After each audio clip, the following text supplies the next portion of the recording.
Okay, we are visiting here today with Jesuit head football coach Mark Songy, and we are discussing the Blue Jays' upcoming 2015 season.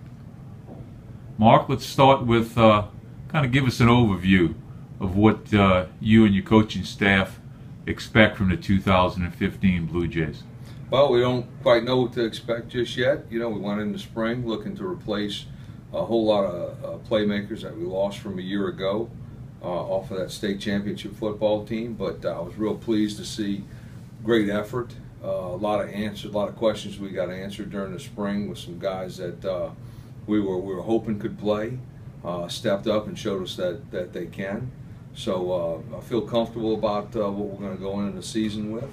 I think we're going to be really deep up front on offense, on the offensive line. And we've got some playmakers coming back on offense and defense that we're going to build around. So pretty excited about what I see.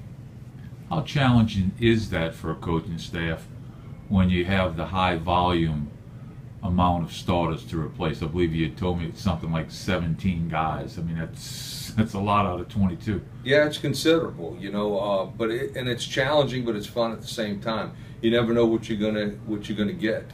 We had expectations going out there in the spring, and we're really hoping that a lot of guys would step up that from our younger program that we think are special players in the future, and they really did. I don't think we have to change much of what we're doing scheme-wise. A lot of these guys kind of fit into what we're doing, but having some young guys step up, that's always exciting and it's special to see. And I know we're going to show up and we're going to play some real good physical football. How about some thoughts from you about Peter Hannes? Quarterback's always a sexy position, and you had an outstanding one a year ago in Trey LaForge. We did, and losing Trey certainly hurts, but Peter learned from him for the last 2 years.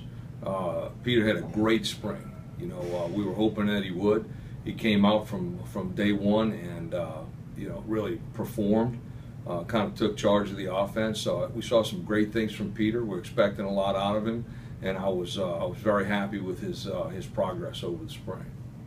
Hey, when you reflect back on last season, I mean, that was certainly a kind of a magical run you guys got on. I mean, when you think back on it, what comes to mind?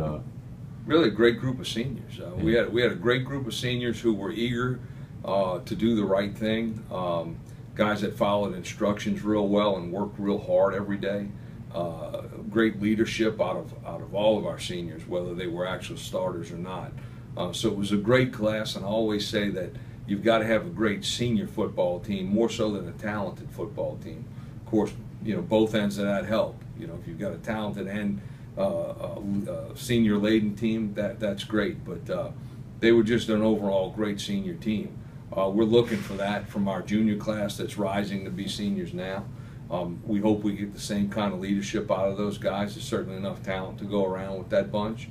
That senior leadership that we had a year ago was something I think that propelled us into the season that we had.